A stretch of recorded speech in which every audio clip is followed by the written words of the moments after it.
Imaginemos mirar al cielo nocturno, apuntar con los instrumentos más sofisticados de la humanidad hacia un punto brillante y encontrarnos con un impostor. Un impostor cósmico, literal. Exacto.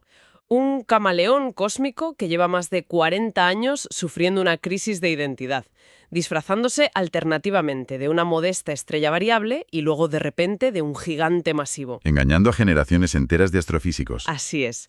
Pero hoy finalmente vamos a quitarle la máscara a este enigma. Bienvenidos a un nuevo análisis exhaustivo para todos los que nos acompañan.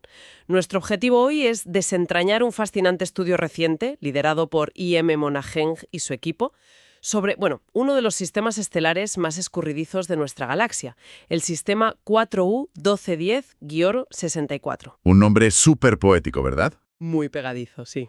Vale, vamos a desgranar esto.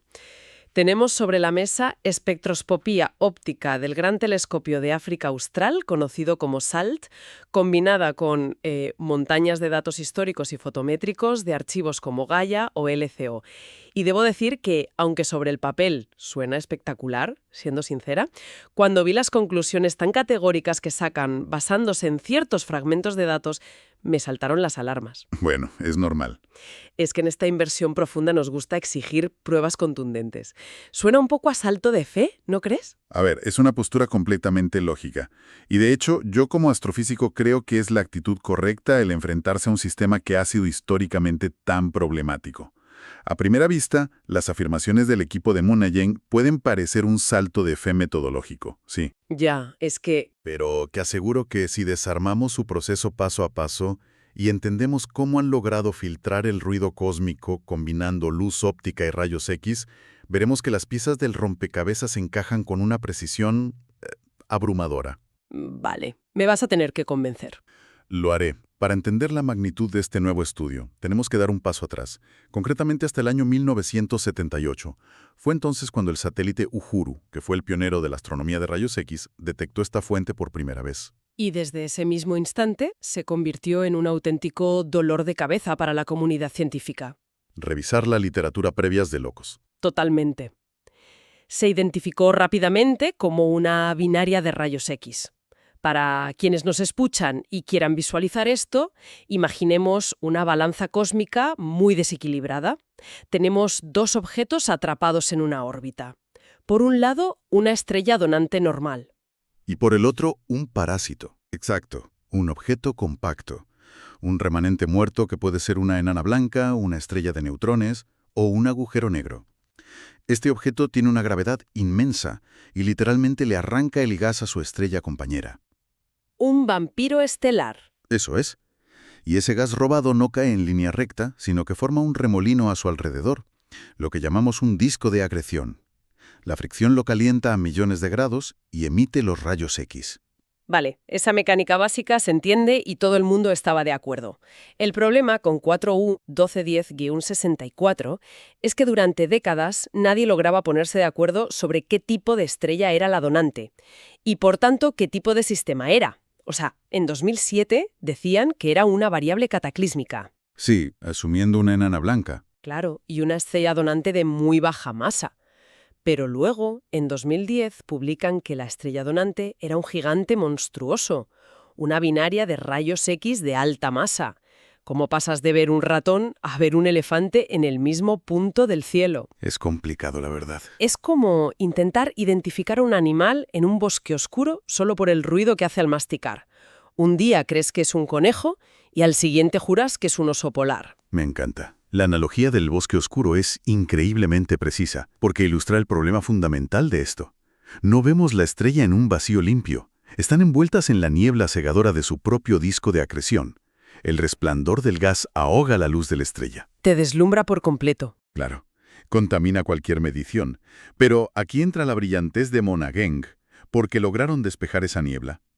Lo fascinante aquí es que, al analizar los nuevos espectros, han demostrado que no es ni ratón ni elefante. Ah, no. No, resulta ser una estrella de tipo espectral A8. A8. ¡Qué barbaridad! Una clasificación súper específica para algo tan difuso. Extremadamente específica. Físicamente significa una temperatura superficial de unos 7.250 grados Kelvin y una masa de unas 2,55 masas solares.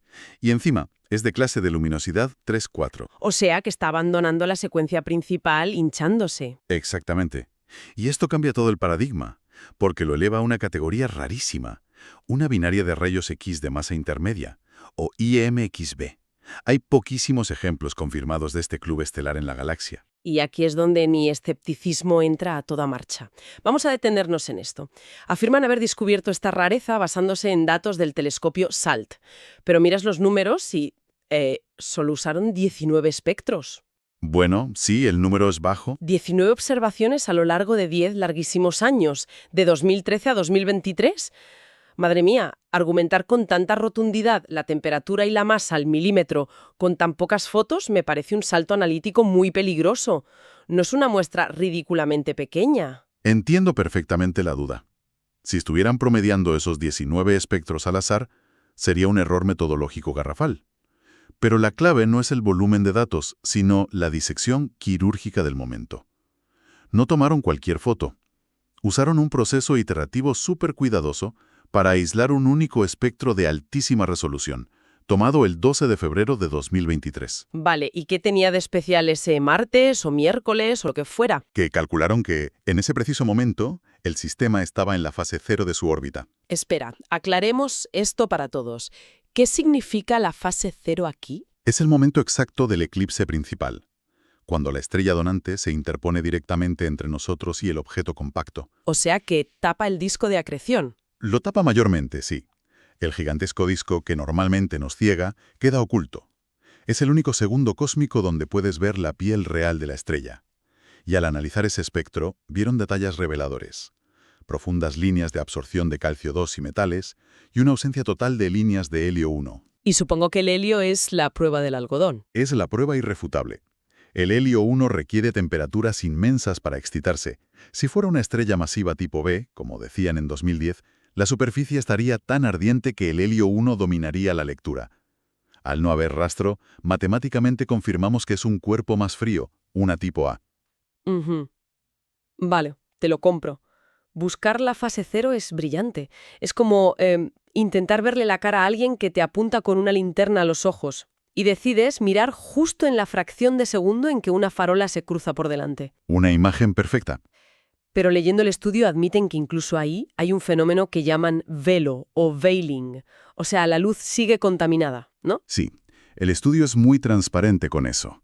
El velo ocurre porque el sistema es tan violento que incluso durante el eclipse, parte de la luz del disco se cuela y actúa como un filtro que ensucia los gráficos.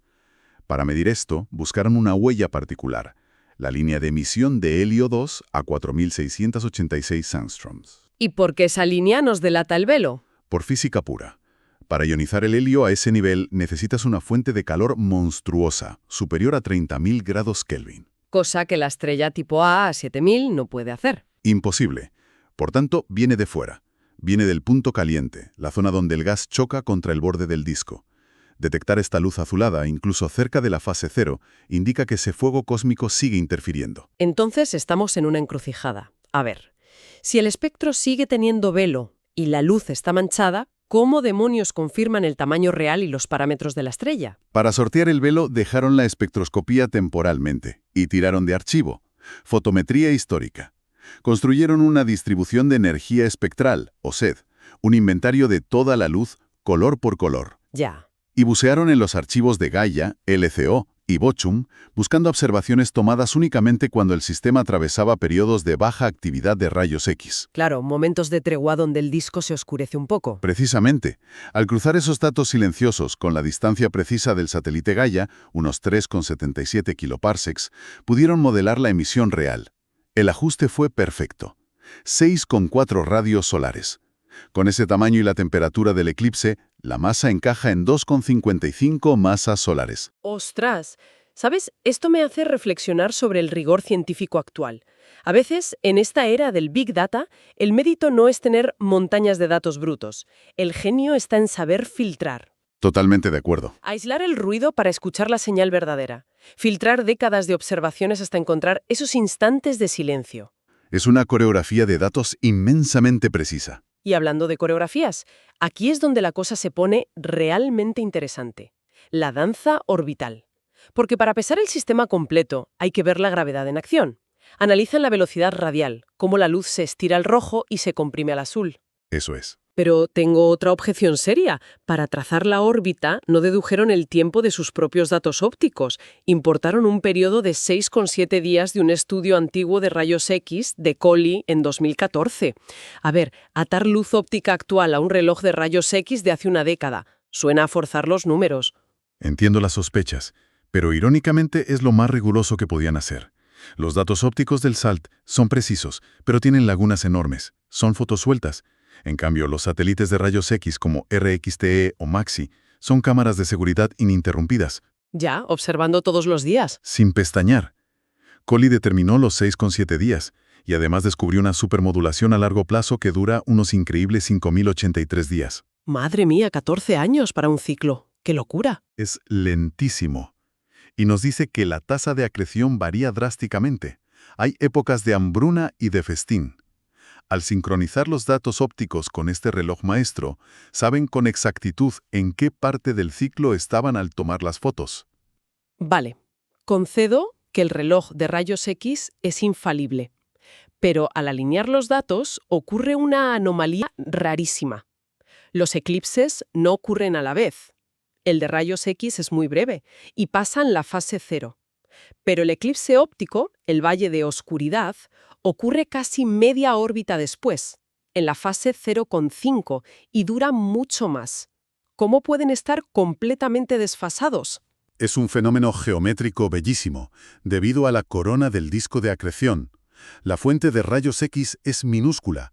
Cuando la enorme estrella pasa por delante en la fase 0, bloquea esa pequeña bombilla rápidamente. Detrás de un enorme paraguas traslúcido. El eclipse de rayos X es cuando la estrella pasa por delante de la linterna y la tapa un segundo. Metáfora visual perfecta. ¿Y qué pasa en el eclipse óptico, en la fase 0,5? Pues siguiendo la analogía, la estrella viaja y ahora está detrás del paraguas gigante, que sería el disco de acreción. La cara de la estrella que mira a la linterna está ardiendo, brillando mucho en luz óptica. Y cuando el paraguas, o sea el disco, se interpone entre nosotros y esa cara irradiada, bloquea gran parte de su luz. Lo has clavado. Esa diferencia nos dibuja un mapa tridimensional y nos confirma que vemos la órbita casi de canto. Y esa geometría es el ingrediente final para el clímax. El devorador es una estrella de neutrones o un agujero negro. El momento de la verdad. Para resolverlo usan la función de masa, ¿no? Ese tira y afloja cósmico entre la estrella visible y la gravedad del compañero invisible. Exacto. Y usamos dos certezas. Primera, la masa de la estrella de 2,55. Y segunda, por la profundidad de los eclipses, sabemos que el ángulo de inclinación está entre 50 y 73 grados. Para visualizarlo, a 90 grados sería verlo totalmente de canto, como el filo de un plato. Como estamos entre 50 y 73, lo vemos ligeramente inclinado desde arriba, pero lo bastante plano para que se sigan tapando. Tal cual. Si metes todo eso en las leyes de la física orbital, los números dictan sentencia. El objeto invisible tiene entre 1,4 y 2,35 masas solares. Lo cual revela su identidad automáticamente. Sin duda, ese rango es la firma exclusiva de una estrella de neutrones. Para hacer un agujero negro necesitaría más de 3 masas solares, y para que eso cuadrara matemáticamente, el ángulo tendría que ser menor de 54 grados. Pero si estuviera tan inclinado, no habría eclipses desde nuestra perspectiva. Por pura eliminación, es una estrella de neutrones. Es una deducción aplastante. Sin embargo, me he guardado una última duda. Y creo que hay un problema de base en cómo asumen el peso de la estrella, fíjate.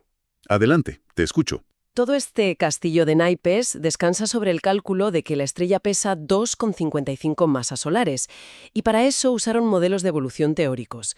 Pero esos modelos son para estrellas aisladas, y esta estrella está siendo devorada viva. Claro. Lleva miles de años perdiendo masa.